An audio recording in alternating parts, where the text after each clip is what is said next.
Welcome back. Welcome back to the OG's podcast.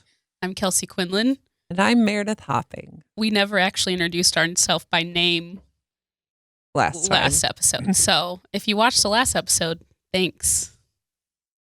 And if you're still watching, also thanks. Keep watching. All the thanks. Because it would be great if we could buy your kids some name brand Capri Suns. Hey. With the money we generate from making people laugh.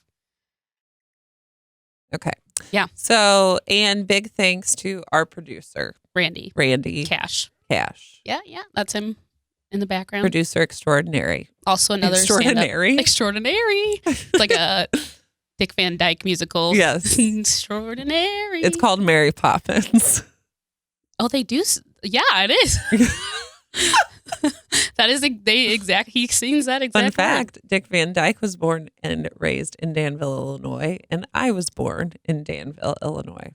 It's true. She loves Danville. Me and Gene Hackman and Dick and Jerry Van Dyke. and an astronaut. There's an astronaut that was born in Pekin, Scott Altman. Yeah. So it's another thing we reach for the stars. Reach for the stars. No matter where you come from. Yes, delightful. What are we talking about today, Meredith? Today we're going to talk about awkward conversations. Inspired by our weekend. Our weekend, which was filled with a lot of amazing things. Joy. Joy. Not just because it's my middle name, but we went to Bloomington, Normal, Illinois, and Peoria, Illinois for stand-up comedy. That is what we both do. Besides this, and lots of other things. And Kelsey got to do her first club guest spot at the jukebox. I feel the need to tap dance every time you say that. Like, da-da-da-da-da. But she also did stand up in front of her family for the first time, which is a big, big, big milestone. Especially in the life of a stand-up comedian. Maybe not especially, but also considering the subject matter of my stand-up is involving my family. And I honestly don't know if I gave my sister a heads up, and I think she warned the rest of my family. But yeah, it was a weird sensation. I will say that for sure. Yeah. Because I was telling Meredith that it felt like I was caring for my family and trying to be like, it's okay, while also trying to make people laugh. But I honestly think that doing it once, I'm fine. You don't need to do it again. No, it's just never. This is me retaring from stand-up. From stand-up in front of your family. I just don't think I'll be the same level of overstimulated worrying kind of. That makes sense.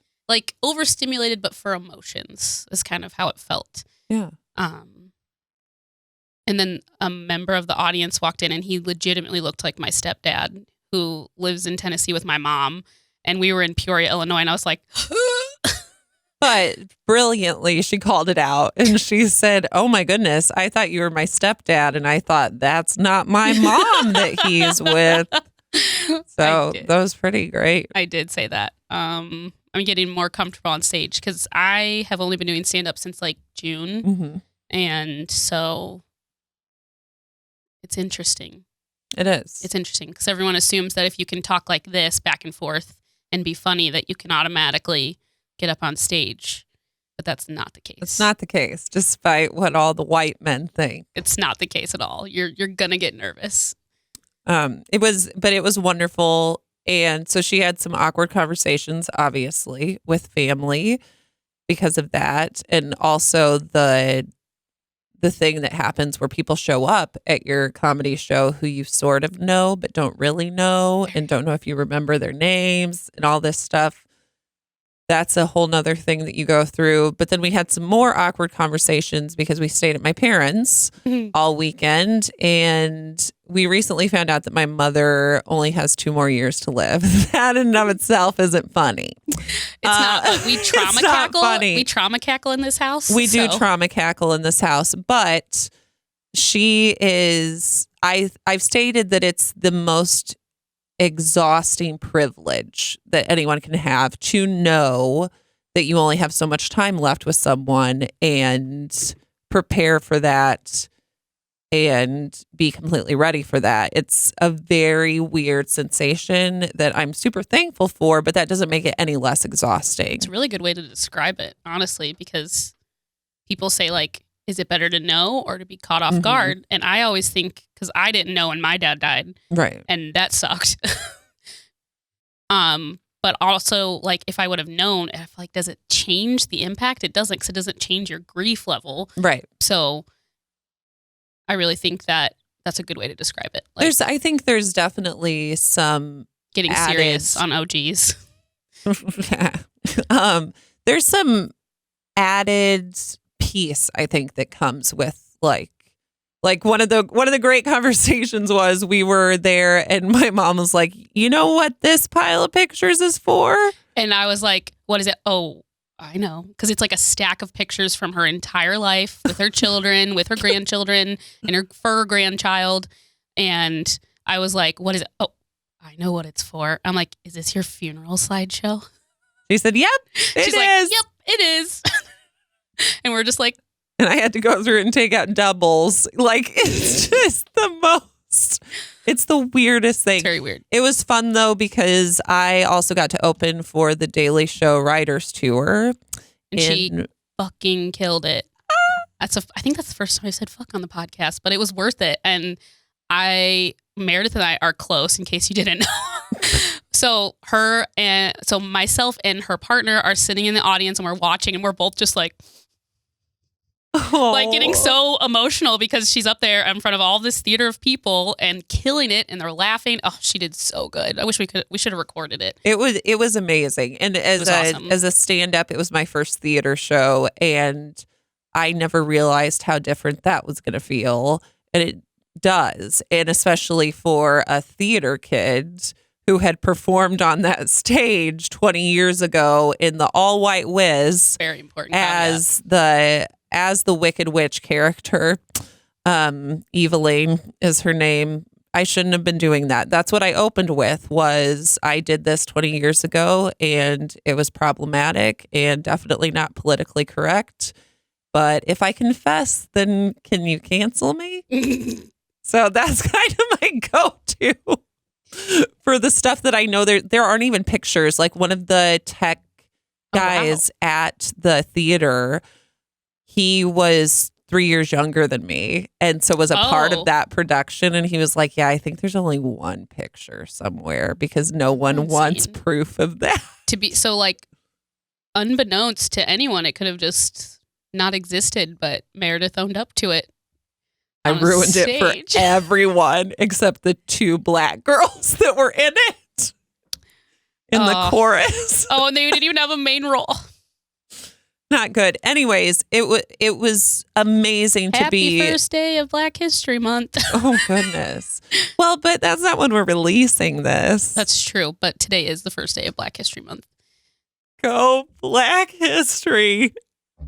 No matter what we say, it's not good enough. It doesn't sound great, but just know we're not the worst. Kelsey made a playlist of only black artists for work. Yeah. And I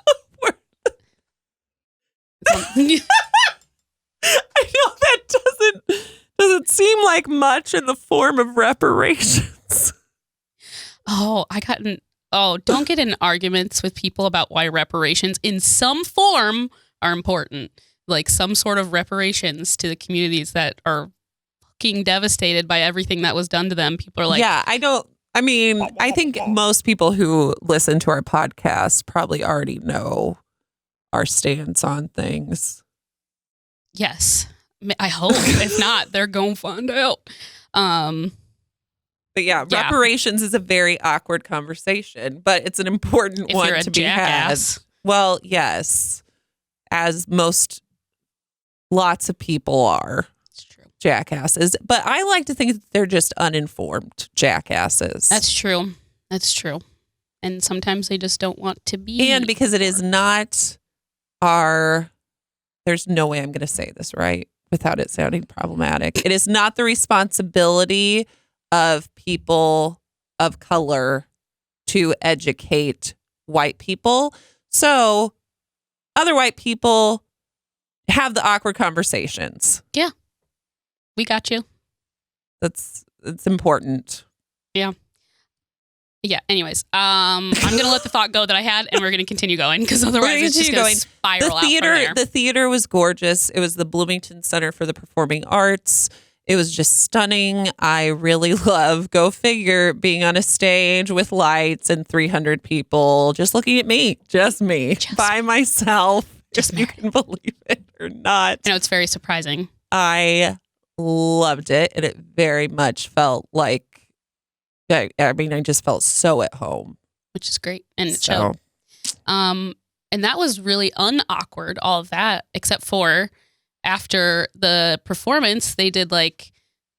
Matt Koff, one of the writers and comedians, came out because he had a download card for his album, which that's one of the ways you can support comedians the best right now is going and purchasing their albums and downloading them. To it, right? Like, it's on Spotify and stuff. I mean, just stream. Speaking of awkward conversations, Spotify itself is an awkward conversation. Right. As we alluded to in our last. You should go and buy their album if you can. Yes, if you can get it somehow. Anyways. A great way. He came out. He was the only person that had any sort of merch or physical takeaway. So he's out there with us. And my family and my friends that had come, and my mom is there in her little plaid suit with her little oxygen tail. And Meredith's dad's holding it. My dad just carries around. We can put the picture in the show notes actually of her. So she goes up to Matt Koff and she is just like making a move, basically. And it was really uncomfortable. I think she was excited because he's a very tall Jewish man and my dad is a very tall Protestant man. She has a type. She has a type. So I think maybe in her, she's only got 2 years left. And she said that too. I had just told him and the other comics about how great it was that they came to the show. Then she had no problem telling him. And I was like, are we going to have a Make-A-Wish? Matt, is that what we're going to make? Let the poor woman experience a Jewish man. And then she was like, I haven't been out of the house and I'm dying. It was essentially the gist of what she's saying. And so meanwhile, Meredith's dad's like tugging her back by the oxygen tail. Like, get back here, Susan. But the best part is they let the audience ask some questions. And my mom said, what's your best audience? I was like, East Coast, West Coast, or Midwest? Who do you like performing for the best? And Matt said something like, oh, you just wanted to ask a really good question. You basically just wanted us to suck your dick. And I was like, you just told my mom. And then so when they're out there, she's like, wait, what did you say? That I want to suck your dick? And he was like, no, that you wanted us to suck your dick. And this woman who doesn't say a swear word, doesn't, you know what I mean? Everything is just like, what? Yeah. Suck your dick? She came alive that night at the BPVA. BCBV? BCPA, Bloomington Center for Performing Arts. That. Yes. I don't know what I just said. It's fine. Check the show notes for what I just alluded to. I think it's so interesting because I don't know how it was in your family growing up, Kelsey. Awkward conversations aren't really a thing in that there's nothing off limits in my house.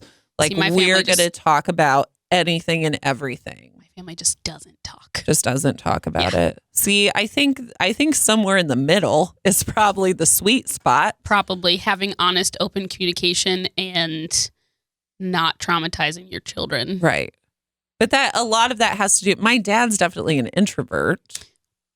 Yes. When I said, hey, when they're talking, we can talk about World War II or something. And he just went. And then he waited for a long time. Or maybe the MCU. And I was like, okay. I was like, or we could just not talk and we could sit in silence. And he would be like, yeah, okay, we can do that. Yeah, I like that he's option. Fine with just sitting in silence. That's great for him. He can play his puzzles, read his Mensa magazines. He's in Mensa. What do they do? Mensa is a genius society for people who don't know. And they will go to Buffalo Wild Wings in their matching white New Balances and play trivia and be like trivia bullies. That sounds about right. What was it? We were talking about how much you paid for Sling.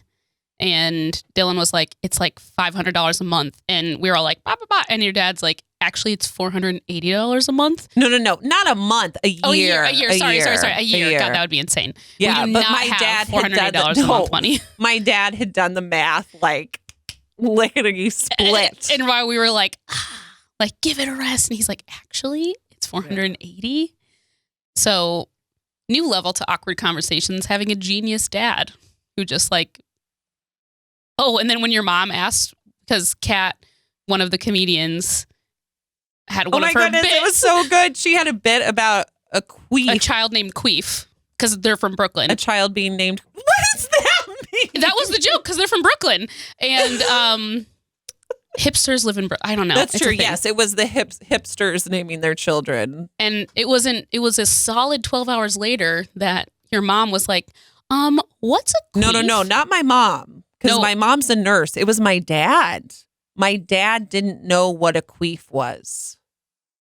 And my mom was trying to tell him, and I was like, no, she was like whispering. That's true. I get to tell him by telling him about being traumatized in Liesel's basement. So my best friend growing up, and still to this day, Liesel, she lived in an awesome, fancy house. She had HBO, and so in high school we would go and watch Sex and the City, but in real time, like as the new episodes came out. And so we were watching an episode, and it was my friend Kelly, my friend Grace, Liesel, me, and then this junior in high school who was in show choir with us. I'm going to leave her name out. I'm going to be kind because my empath ways come through even in a joke. And so the episode somehow deals with a queef. And of course, someone doesn't, I don't think I admitted that I didn't know what it was, but then Chris said, oh, I just said her name.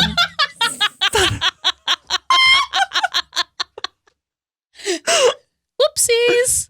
Thank you, Randy. Randy's going to beep it.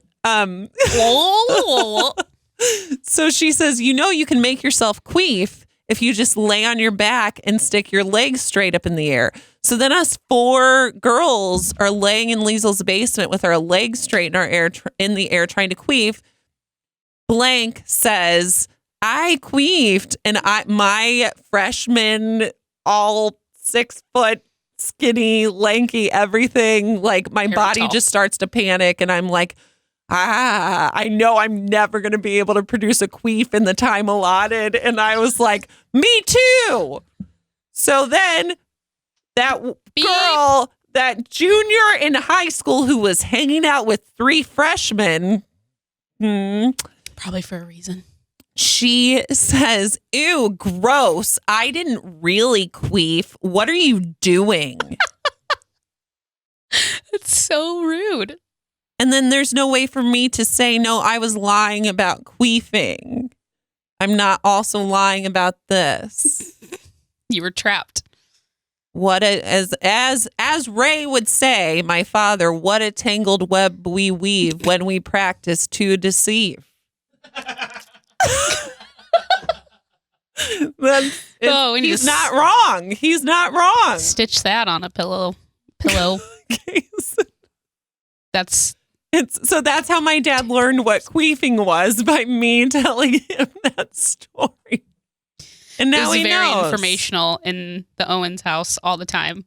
It is. It's always a learning moment. And I think my mom, though, has always been an extrovert, and she would even get up. So my grandpa, my dad, and my ex-husband are pastors. And she would get up in church to do announcements, and she would say, you want to know a little bit of hot gossip, everyone? I'm sleeping with the pastor. That shit would have never flown at In the Mormon Mormon church. Well, they wouldn't have let a woman speak, right? No, they let women speak. It's just the bishop that's like presides over the whole ward. Yeah. He's a man. And he has 2 counselors, but then the speakers, because everybody gives women. a talk, can be women. Because I've given to give a testimony. Well, no testimonies, but like the pastor, like the bishop, he doesn't preach every Sunday. It's like a member of the congregation, like 2 or 3. Oh, Yeah. So even like at age 12, I gave a talk, and they're called talks. Talks. And they give you a topic. They're not called testimonies. There is testimony. That's the first Sunday of the month, and you get up and you bear your testimony. But that's like off the cuff. That's improv for Mormons. Improv for Mormons. And then a talk is like sketch comedy for Mormons. It's easy if you can put it in terms that seem a little less for it. But yeah, so sketch. So you have to like prepare. It's like what your dad does. What does he say? Goes off a manuscript or what is it? A manuscript. When he preaches, he does. Is that what he said? A manuscript. Manuscript, yes. Yeah. So essentially it's like that. The bad thing about testimony meeting is that you don't have a stop clock. And so when I was in girls camp, probably my first year, because there's a thing called girls camp, and it's all girls from ages 12 to 18 at different levels. And I was, I think, 12 the first year. I stood up to give my testimony, but I just did what I do, and I just kept talking and sharing too much personal information as I do. Everyone was so hungry and needed to pee, and you just kept talking. Well, no, because it's like a pretty long event. It's like a couple hours that you do, and you sit out in the woods, and there's a fire. But eventually, someone just came up and was like, "Kelsey, we probably need to give everybody else a chance." And I was like, "It is very rare that someone has to say, hey, move along. This is enough about your talking to God. This is enough about you testifying about how you believe in God." And I was like, that's at our church the cracks camps began to form. At our co-ed church camps. I know. Well, United Methodist Swing Choir Camp. Swing Choir Camp. So show choir, but with all Christian music. I'm so cool. I was so cool. It's funny that I wasn't cool though. I was a dork at the Christian Swing Choir Camp. You were the dorkiest of them. Yeah, that's a sad, sad day. Yeah, when it's you also know sad that I almost spoke in Bible verse. I was like, "You were the dorkiest among them." No, so we would have campfire, right? Sure, and it's people would get up and do like testimonies, right? Like, here's what I've been dealing with, blah blah blah. And I was like, I want to go up and talk, but I literally had nothing dramatic to talk about. Which is saying something, because you have a lot of dramatic now things I do. now.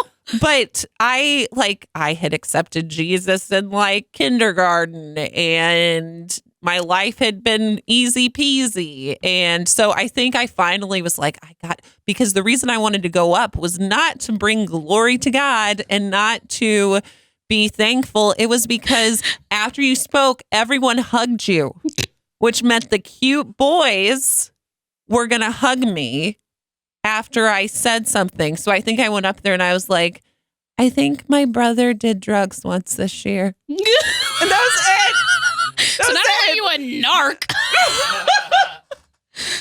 but you were so starved for affection that you narked on your brother. For affection. I was so horny. That's fair. I was a freshman girl. See, the Mormon church probably knew that we were all really horny, and that's why they only gave us like a dance once a month. Co-ed stuff.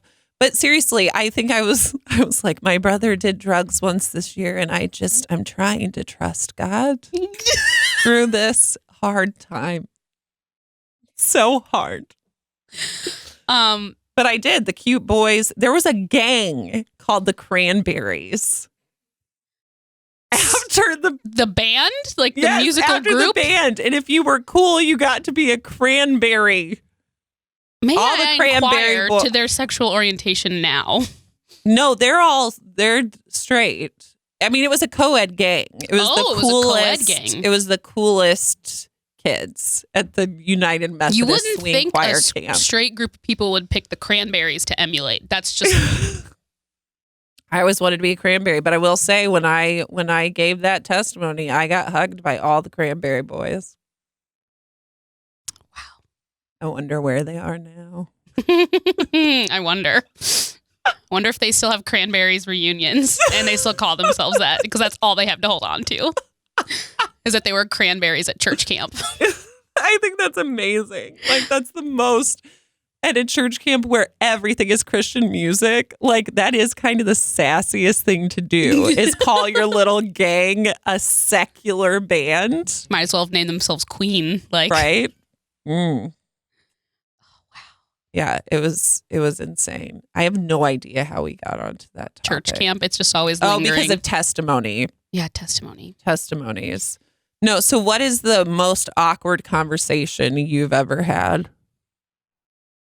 I wonder if Bowen would get mad if I talk about...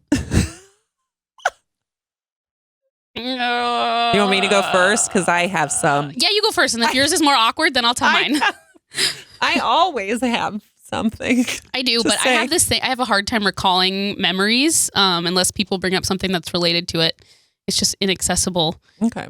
Probably the Adderall. Oh my goodness. The hair loss. Okay. The memory loss. Loss of friends and family. If you or someone you love is dealing with Adderall issues, there is help. Or you could talk to me and we could just complain together. There's also that. I wipe my hands clean. Of accountability for? You're probably just going to trade drugs. How many types of Adderall are there? There's extended release and there's instant release and then there's different dosages from there. And then generic versus name brand. I'm working on not being judgy about things I don't know about. Welcome to the process in real time. You can try and judge me all you want, but I need I'm to not survive. judging you can if you want, but I'm not judging. I'm not judging. Oh, you're trying not to be judgy. I'm trying not to be judgy. I mean, there are people that take it illegally, so I judge those people too. Because I gatekeep Adderall. I'm like, you don't need it. I need it. Okay, so one of my most awkward conversations, segue. A lot of mine have to do with flirting and or attempts at flirting. Oh, I have a couple of those. Yeah, so there you go. That jogged your memory. And I think I can use a full name because I think this is flattering. In high school, there was a boy that went to U High named Pete, and I was really excited because he was going to be at this first grade crush house concert, which is a ska band. That was kind of regionally specific. And so I was... Isn't ska always regionally specific? No! Don't you dare bash on ska. Oh, I have a good ska band story too. Good. I love ska. I play the tenor sax. So ska's would really be your only opportunity to shine in a band. Either front man, woman, or tenor sax in a ska band. Very limited range. It is, but it is what it is. I'm still willing. If someone wants to make a ska band, I would do it. Do you need a tenor? Do you have a tenor sax? I played my grandpa's from the World War II Air Force band. / was it the same grandpa with the World War II tent? Yeah. He just brought back all kinds of goodies. He did. PTSD too, right, probably. I know. Like, I participated in World War II and all I got was a tent and a tenor sax. And war bonds. Oh my goodness. Yes, he was in the Air Force band, but so anyways, we were going to this house, Scott. I just knew that Pete was going to be there. I'd never spoken to Pete. I just knew of him by proxy. I think probably my biggest requirement at that point was that he was tall, but I was also probably counting his spiky hair. It was those give him days. A good half a foot. It was those 98 to 02 days. And I was excited because I had brand new American Eagle jeans. Never have owned a pair of American Eagle jeans. Worked there, never owned a pair. I had a brand new from Goodwill YMCA basketball shirt that was fitted. Didn't really have boobs yet because I was a late bloomer, but it still, still looked good. I also had a matching ribbon to put in my part up, part down hair. And then I had memories. They come back. I had Adidas's that had like a pearlescent blue 3 stripes. Oh, sure. Yep. I was real proud of that outfit. I really thought that was going to be the thing. Besides, I mean, now that we've moved past the flapper haircut. Right. I was past the flapper haircut. We've moved on I think this is junior year, probably. So he's there and I'm like panicking. Like, I'm going to do it. I'm going to go talk to him. I'm going to go talk to Pete. And so, but I have nothing to talk to him about. This is before social media. Right. So all you knew was like, this person's in this friend group and he's cute and he's going to be there. He doesn't have a girlfriend. So I go up to where he's talking to someone and I hear them talking about synthesizers. And I think, okay, this is my in, right? It's your moment Synthesizers to shine. Are my in. So they leave. I go up to him and I'm like, hey, so you've got a synthesizer? And he said, no. And I said, okay. And I walked away.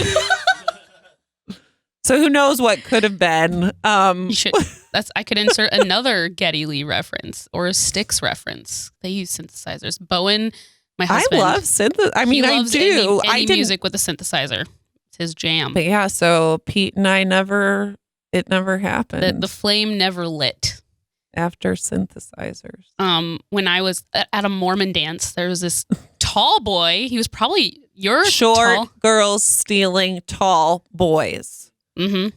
What can I say? It's not fair. I like envisioning the possibility of being able to scale my conquest like a jungle gym. Oh my. Even as a Mormon. Apparently we were all just horny because we were in church all the time. Everyone's horny. But we didn't know that. They're like, it's the spirit. I'm like, is it? Spirit feels a little agitated right now. But okay, we're all your like fantasy. All my fantasies were still like on my wedding night. Oh, see, I didn't really have fantasies that went very far in my brain. They were like Twilight. Oh gosh, that's true. You are younger than me in that like, and so I just like. I bet Twilight got you going with Robert Pattinson. I was in love. The Batman. The Batman. I thought he was the hottest thing. The hottest sparkly thing you'd ever seen. I know. I just tried to look past the fact that he was sparkly. In a couple, I just was like, but like the scene with him wearing Ray-Bans, I was like, oh. Good stuff. Summit Entertainment or whatever the name of that production company is. Meyer, you mean? Summit is the movie company that made it. I'm being their mountains. That's all. That stuff's all problematic too. Movies? Twilight. What? Oh, because of the author? No, because of lots of things. That's another episode. And we just dissect Twilight. For another time. We'll have to keep a fan on me at all times. I stay cool. For the premiere of Twilight, my friend Tamara and I. Well, because it's a Mormon thing too, right? Yeah, because Stephanie Meyer went to BYU, but that's why she didn't have sex till she was married in the book. Because Mormons. But anyways, my friend Tamara and I decided to make, was it Tamara? No, we were just obsessed. My friend Haley and I decided to make shirts that said Team Edward. And we got them, we went to the local print shop, no embarrassment whatsoever, and got them Team Edward. And on the back, they said, "Do I dazzle you?" Because that's what he said to her. And we wore them to the premiere. Hot Topic wasn't getting any of my money. You know, I feel a little better than you because I went... I went to all the Lord of the Ring premieres at midnight, and that just feels a little more. I went to all the Harry Potter not all of them at midnight, but most of them in the tail end of the book releases. I think last episode you accused me of being cool. I think you were incorrect. Well, I played it cool. Very uncool people. Very uncool people. Let's see. The most recent awkward. So there was a comic at a comedy festival and I tried to slip into his DMs. Apparently that doesn't mean just start a conversation. That's what I thought it meant for a real long time. Yeah. But I said something like we were having a pretty good conversation and then I made some brilliant Jurassic Park reference and I said something. I said my hamsters in grade school were named Angelina for Angelina Ballerina, the Dancing Mouse children's books. Sure. Also Peaches for the Rockford Peaches from A League of Their Own. Very feminist hamster names. My third hamster was named Raptor. Because Jurassic Park had like just come out. And you so didn't have enough time to rename all of the hamsters. Right. And so I said, I had a hamster named Raptor. Dead silence. It was gone. I even heard he left the festival early. Oh, I didn't finish my story about the tall guy that I tried to you didn't. fancy. His name was Christian. Figure, and I just thought he had like the hair, like the whoosh hair. That was kind of a novelty then. And I just thought he was a pack of cigs rolled up in his t-shirt. He could have if he wasn't Mormon. He really could have given that away. And he wore the sunglasses like Ray-Bans, like Edward did. So I was like, but he was very tall, and I was trying to flirt with him at a dance because Mormons institute mating rituals for their young. And at the age of 14, you can go to co-ed dances. I mean, I think society does. That's true. But the end of the dance or whatever, we're chatting, and he's like, "Can I get your email?" And I was like, email was such a big deal. It was a big deal. And I was like, yeah, we're gonna get fucking married, man. But I'm like, play it cool, Kels. Don't lose your cool. And at the time, I was reading Hammer of the Gods, which is a Led Zeppelin biography, and I thought that made me really fucking cool. So I was like, yeah, I'll see if I can email you in between this reading of this book. But that's secular music. You're allowed to listen to secular music, but he was like, I just couldn't stop talking about it. And he was like, okay, well, I gotta go because I gotta drive back to Galesburg with all the people. So I'll talk to you later. And I was like, but you didn't get my email. And he's like, oh, but I have yours. So no, you have mine. So you email me and then we'll talk. And I was like, okay. Did you email him? I did. Did he write back? Very later. a lot later. And he's like, I'm just so busy with school and stuff. So, and then he had a sister who was younger, and she was at girls camp. And I was like, I love your brother. And she was like, everybody does. Because he's a handsome lad. Hot to trot. I've since attempted every once in a while, I have a passing fancy to stalk him on Facebook. I've been unable to find him, which means good for him. He's off the socials, or he's hiding from me deliberately. Or he's hiding deliberately from me. There's a couple ways that this to be can go. fair, I would hope that he would have forgotten about me by the time Facebook rolled around, but maybe I made such a stalker impression because I was like trying to talk about like classic rock books, and he's like, this girl's fucking weird. You probably seemed too cool. We're going to pretend that was it. Let's pretend that was it. What's the most awkward conversation you've ever had with an employer? An employer. An employer. Because I have one. An employer. This is hard because I have a lot of awkward conversations, but I don't realize they're awkward until someone says that was really awkward. And I'm like, was it? Because I'm awkward, but I don't know it until someone calls it points it out. Trying to think, maybe like when I was working at the movie theater when I was 16, and definitely because the owner of the movie theater was this guy named Vern Reynolds. Oh, and no, we're doing first and last names, or maybe we can take that back. I don't know. Anyways, Vern would love this. I thought he was the cat's pajamas. Super religious.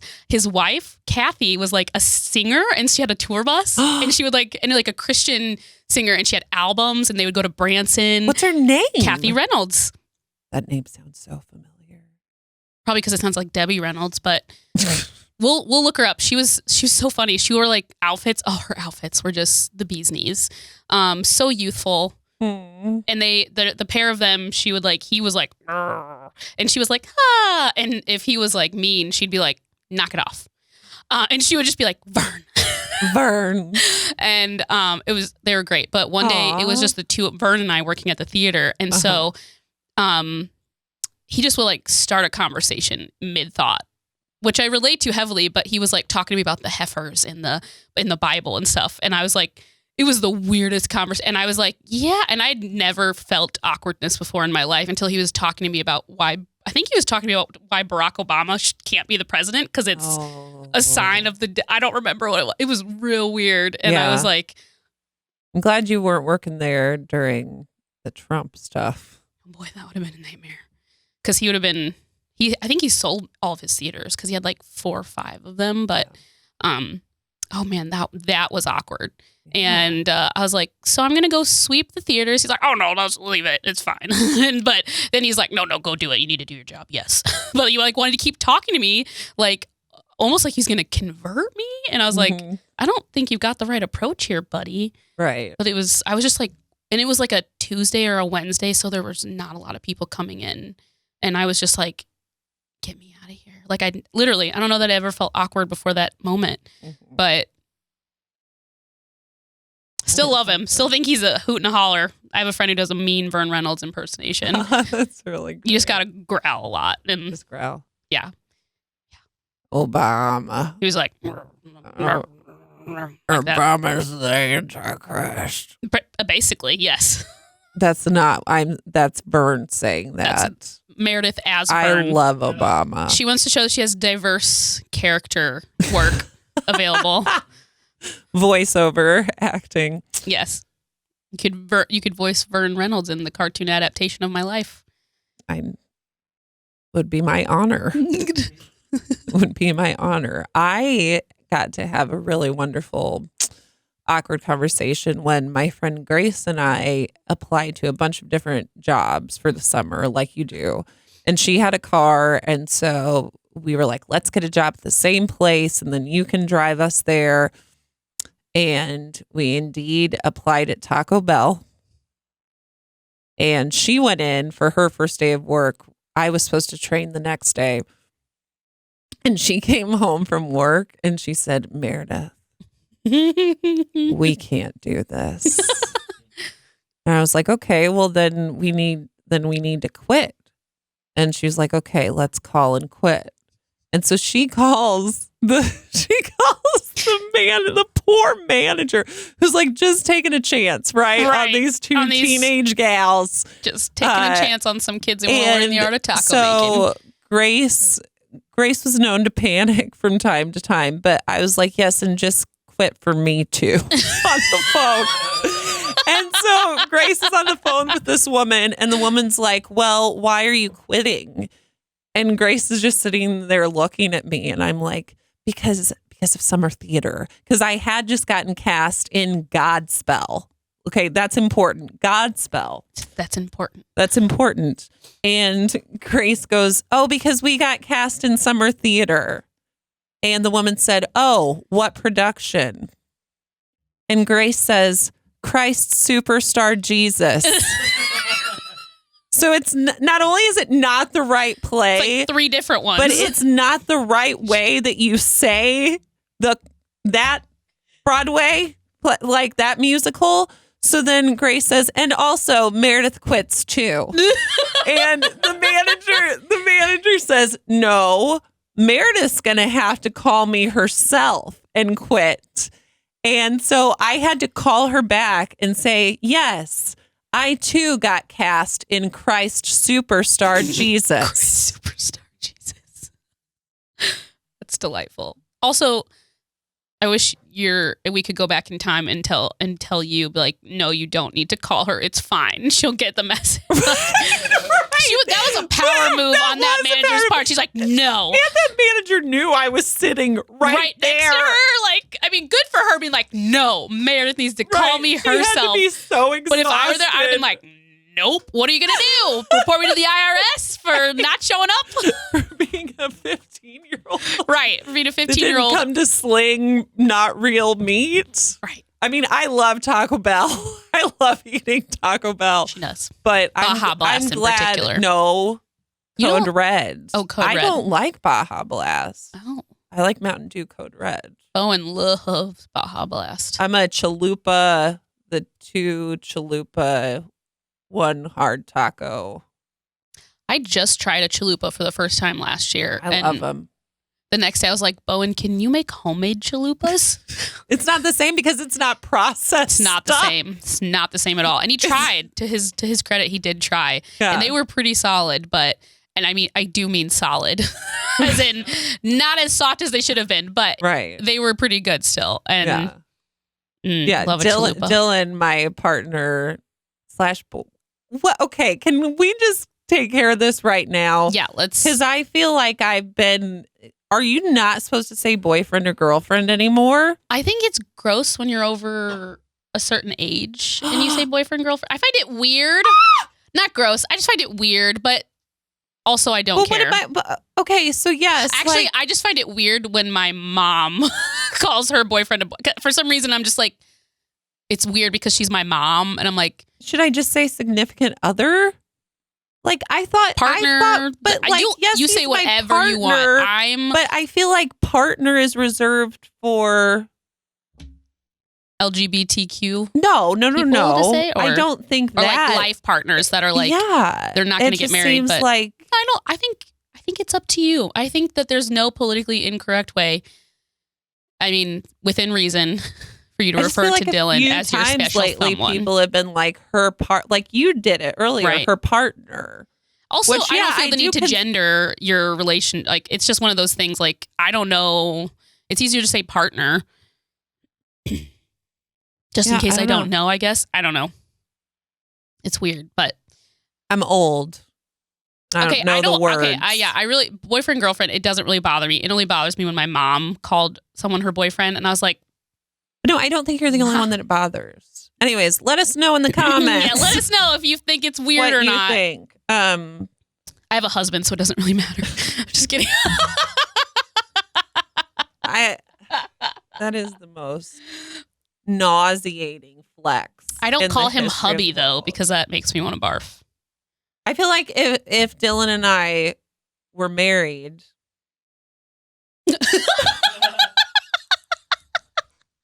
No pressure, Dylan. Oh, the poor guy. He's got it coming from all sides. Dylan is such a blessing. My mom, too. In front of me, just like, isn't he such a blessing? And like looking at me, and I'm like, yeah, he really is. My mom, in front of everyone, too, was like, you know, I have 3 grandchildren, but I'd like to have 4. And she just stares him down. Maybe she's just given up on the marriage thing. She's just like, just give me the grandbabies. Like, I don't have enough time for this. I need an even 4. Yeah, but I feel like I'd be more likely to call him. I would call him my partner. I don't know. It's all words. It's all Greek to me. It's all semantics. Yeah, it's whatever you feel comfortable with. I don't think you have to. I can't even remember what I was talking about whenever we started having the boyfriend. Oh, the Taco Bell. Oh. So I love taco dip from the grocery store. You do. The like multi-layer taco dip that you get in the deli. And Dylan is convinced that he can make that for me at home. But you can't. There's some like secret ingredient in one of the layers that's super processed that I think they only give to... Were you going to say riboflavin? Yeah. That's a vitamin. I know. No, I don't think riboflavin is the secret ingredient in the 7-layer taco before dip. I meant to think. I spoke before I thought, and then I stopped myself. So I didn't really say riboflavin. I just said ribonuclea. I mean, there's a lot of words I could have gone with. Yeah.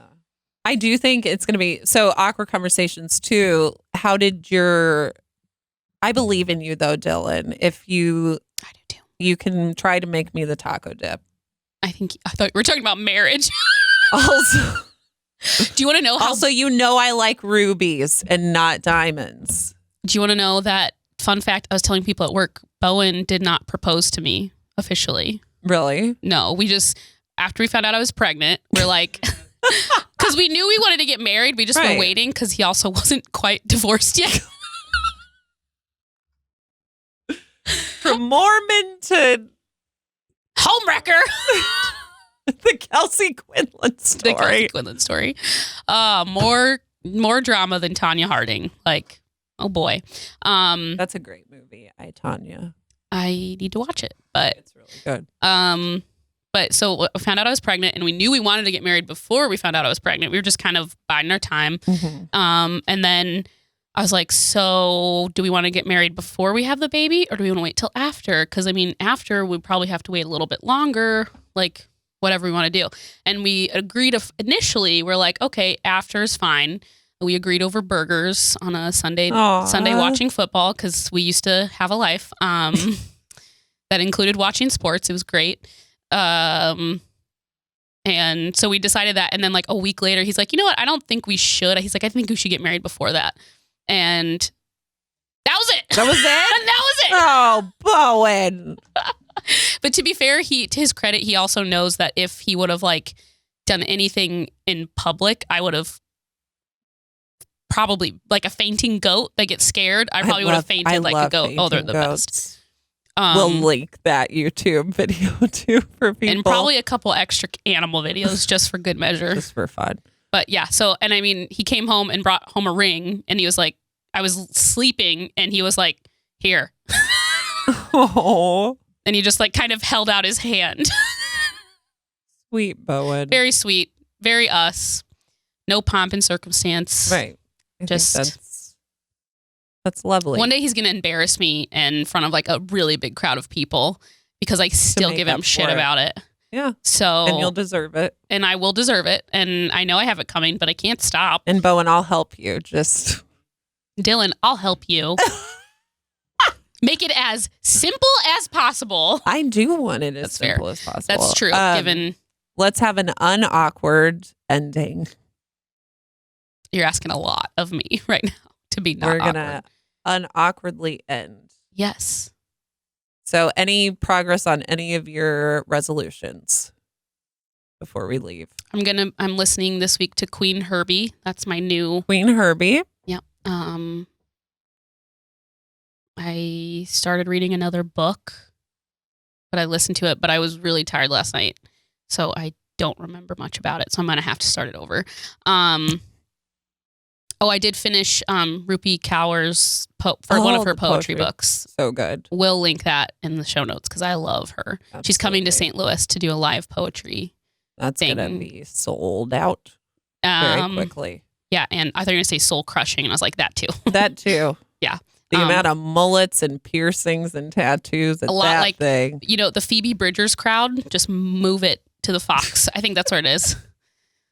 When I was there, our friend Joanna, who is also bisexual, and I should find out if she's out. If she's that, because otherwise that's awkward. Okay, this is not an awkward like, ending. How many people Kelsey. do you think here are bisexual? And she's like, everyone. Oh my goodness. Because it's Phoebe Bridgers, and everyone was wearing Doc Martens. Okay. I did stand up in two cities. Two more one provinces. Weekend. Yeah. Bloomington and Peoria. P-Town. Yep. Good times. Yeah. So we're on our way. Did you start reading a book? No. I researched bikes. Are you going to be able to use one without the clip-ins? Yes, you don't need to have clip-ins, but I'm doing a ton of research. I didn't realize there were bikes just for triathlons that are built completely different. And then I'm also going to run into like it being tall enough too. You have to have a custom-made bike for this one triathlon. If you turn into like a person who exercises a lot, I just don't know what that means for us. I promise not to. Like I promise it won't. Although change Christina me. Tosi, my favorite chef of Milk Bar fame, yes. She literally runs like so many miles a day so that she can eat the way she wants to and stay healthy. And not clog her arteries, which I respect that. But who has the time? It's interesting. So we thank you so much for listening in to the. We hope it wasn't awkward for you, or maybe you got some insight and pointers on how to have your own awkward conversations. Maybe you feel cooler than us now. In the least, know that any awkward conversation, one, it builds your character. Yes. And two, it might make someone smile later. So there are no wasted awkward conversations. Every awkward conversation that Meredith tells me about, I smile. They're all delightful. So thanks for watching and listening. Bye. Bye. We need outro music.